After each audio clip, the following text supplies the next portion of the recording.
Hey, what is up people? This is Johnny and welcome to Pokemon Theory. And today's Pokemon Theory, we're going to cover how do Pokemon communicate to each other. Have you ever wondered how Pokemon communicate to each other? For example, a Pikachu to a Charmander, they both sound really different. How is it possible that the other Pokemon is understanding each other and as well as their trainers? Well, let me talk about some things that already been confirmed in the Pokemon series that how they communicate. One, for example, is telepathy or telepathy, which they can talk to each other through the minds, through psychic powers, and those are psychic Pokemon which have this ability to talk to each other that way. Another thing is partnership. Their Pokemon has known so much with each other that the trainer eventually becomes fluent that they're able to talk to their own Pokemon, or a Pokemon is being able to talk through someone else. For example, a ghost Pokemon could control another Pokemon or a human and they could actually talk to each other, or creating an illusion, such as Ninetale created an illusion of a girl named Loco Coco, and she was able to communicate with the trainers as well. Another forms of communication may be body language, the human language, such as Meowth being able to talk to in human language, and as well as the battle cry of Pokemon. So those are some of the stuff that are known, confirmed that Pokemon may be able to talk. But let's talk about other theories about Pokemon who are communicating somehow in a way that doesn't even seem possible. One of the first theories I like to mention is that Pokemon work like animals in our world. They don't have a language to say, but they get messages across by sensing the moods and visual and audio cues of other Pokemon. Sort of like body language, but also talking in a differently way where they can understand each other a bit. Another theory is that Pokemon probably speak on a different frequency that's out of our range. Think of how a dog whistle can bother a dog a lot, but it can barely be heard by humans. What sounds different to us may sound different to Pokemon. They develop a hearing that will allow them to hear across multiple frequencies at the same time, and maybe they communicate through those frequencies by other Pokemons and stuff.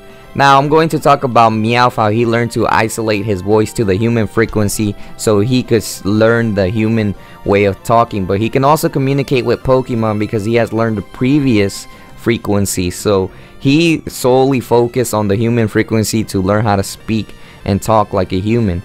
Now another way that Pokemon may communicate through frequency is when Pikachu and Zapdos were using electricity via to talk to each other that way, and that was tuning into itself to its own frequency. So via electricity is another thing that could be a frequency between those Pokemon. Another thing is that psychic Pokemon essentially know pretty much almost all frequencies. They can allow to communicate through these frequencies. Psychic Pokemon they know the frequencies and they can communicate almost as anything as they like. Now think about it this way. Pokemon are like radios. They can hear all the channels at once, while we are humans that we can only hear one channel at the same time, and they speak the same language in different ranges. In certain episodes in the Pokemon anime, people imply that Pokemon and humans have a special connection that allows them to understand each other, such as Ash and Pikachu. They're always understanding what they're saying to each other. So as seen as all Pokemon are descended from Mew, it is said that Pokemon descend from Mew. Mew had psychic powers, so maybe some of that psychic abilities that was provided by Mew was able to transfer to all species of Pokemon, including humans. So Mew probably had these abilities of psychic, and it was able to transfer to all the Pokemon if it's true that they come from Mew.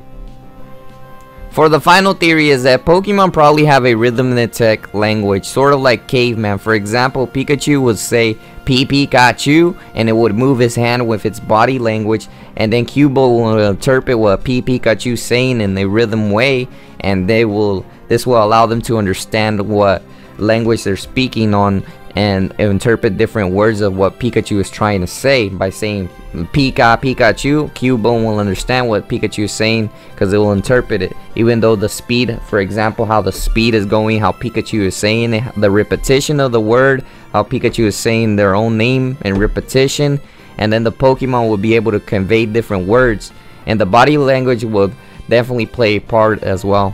Thanks for watching this Pokemon theory, and I hope you enjoyed it. Leave in the comment section how you think Pokemon may communicate to each other.